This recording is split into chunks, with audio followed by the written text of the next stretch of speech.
Olá, amigos da Web Rádio Fraternidade. Vamos iniciar mais um programa Palavras para a Alma e hoje eu escolhi o tema da culpa para conversarmos.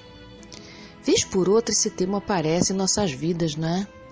Seja quando nos sentimos culpados ou quando culpamos os outros por sofrimentos que temos causado. Vamos olhar mais devagar para isso. Hoje muito tem se visto nos telejornais notícias muito difíceis acerca dos comportamentos dos nossos governantes em todas as áreas. São tantos exemplos de corrupção e por vezes tão absurdos que nossos ouvidos já nem se assustam mais. Estamos mesmo atravessando um grande processo de transição planetária e a nossa luta é a de nos mantermos em equilíbrio até essa tempestade passar e a transformação moral se mostrar como um todo. Mas enquanto isso, o que podemos fazer diante de acontecimentos tão grandiosos, tão absurdos e tão intensos? O Espiritismo nos convida a olhar para as nossas ações cotidianas, pois o que hoje tomou proporções tão grandes começou pequeno ontem. Começou nas pequenas concessões que só conseguimos ver o tamanho porque hoje viraram escândalos. É que toda ação humana tem consequências. Até na omissão, que também é uma ação, a consequência é inevitável. Isso quer dizer que para o homem, não agir não é possível.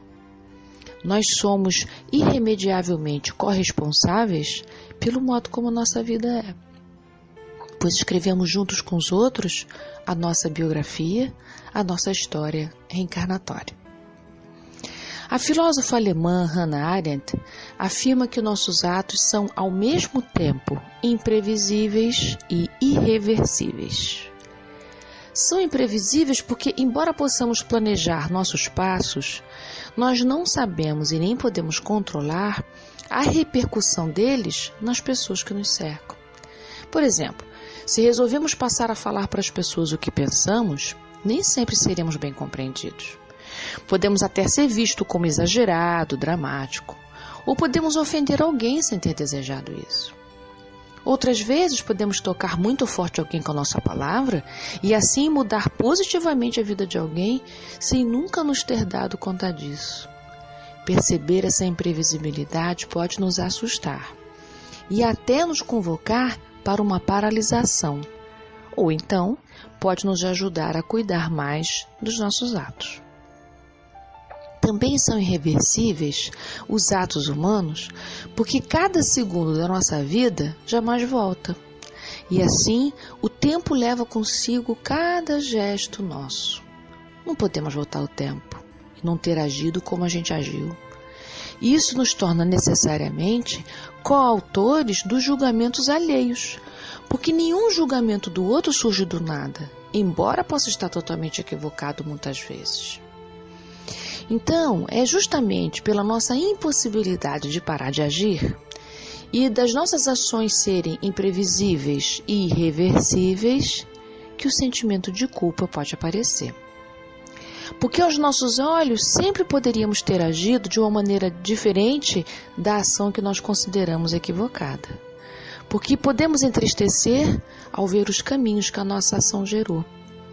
E diante desses fatos, podemos nos sentir tão impotentes porque o tempo não volta atrás para agir diferente. Muitas vezes, pensamos que se soubéssemos das consequências, não teríamos agido deste ou daquele modo e nós torturamos nosso coração com inúmeros e se. É que essa ideia de que a gente poderia ter agido diferente conta com alguma coisa que não é possível. Se nós pudéssemos ter agido diferente, a gente teria agido. Se a gente agiu daquela maneira, é que naquele momento, naquela circunstância, aos nossos olhos, só aquela era possível. A doutrina espírita é muito clara acerca desse fenômeno, alertando-nos para o vigiar e orar de Jesus e para a busca sincera do acerto dos nossos passos, como a da mulher adúltera. Então, para o Espiritismo, a gente não fica mergulhado no que seria se pudesse, o que a gente pode fazer agora que já aconteceu. porque ninguém será eternamente culpado perante a misericórdia divina, pois isso iria de encontro aos princípios da evolução, seria contrário. Nós somos e estamos sempre na infinita escalada do crescimento. Estacionar não é a nossa meta, embora isso possa acontecer no nosso percurso. Reparar, reconstruir, essa é a nossa tarefa que permite aprendizado. Porque falhar é a nossa sempre presente possibilidade. Estamos em processo de transformação. Demorar-se na culpa promove quistos mentais, de autoflagelo, de vitimação que não contribuem para reparar as nossas faltas, nem com a gente nem com os outros. Por isso, a cada ato culpável, temos a possibilidade do perdão e a abertura para a promessa. Perdão para consigo mesmo e para com aquele a quem ferimos ou fomos feridos. E a promessa diante da gente e diante do outro para não repetirmos equívocos. Ou seja, podemos prometer pelo menos tentar fazer diferente. Ou talvez de pensar mais um pouco antes de agir. Embora isso não evite completamente a possibilidade da gente falhar. Então, diante desses atos difíceis, podemos nos posicionar de 3 modos. Podemos não perceber a nossa responsabilidade e nos vitimar, ou até nos revoltar. Ou então nos mantermos indiferentes, culpando os outros ou o mundo pelo que nos acontece. Ou, no outro lado, podemos atribuir somente a nós a responsabilidade pelas consequências, fechando-nos em uma culpa sem saída. Nos aprisionamos então num ciclo vicioso, difícil ajudar quando a gente está se sentindo assim.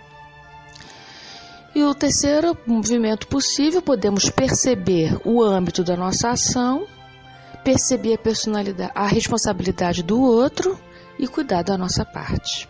Que aí a gente perceber qual foi o nosso movimento que contribuiu também para que ele se desse daquela maneira, mesmo que a gente não tivesse essa intenção.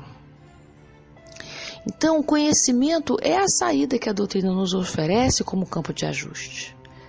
Se não for assim, com a possibilidade de a gente ajustar, nós permaneceríamos num ciclo vicioso de culpa.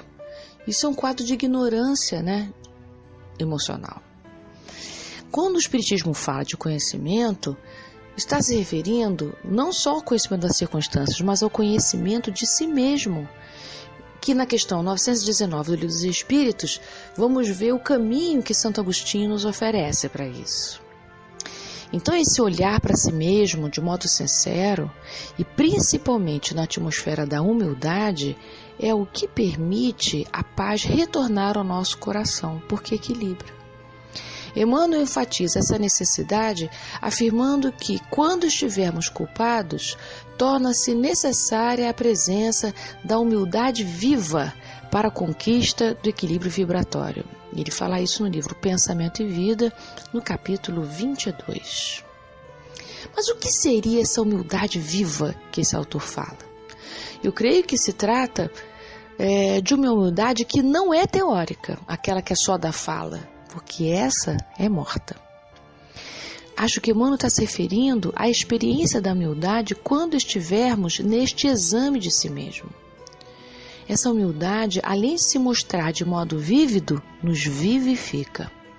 Ela se dá quando podemos fazer esta viagem interior sem julgamento, ou seja, sem a soberba que nos faz justificar todos os atos, como também sem a autocomiseração que nos impede de identificar a real dimensão das nossas atitudes e das suas consequências.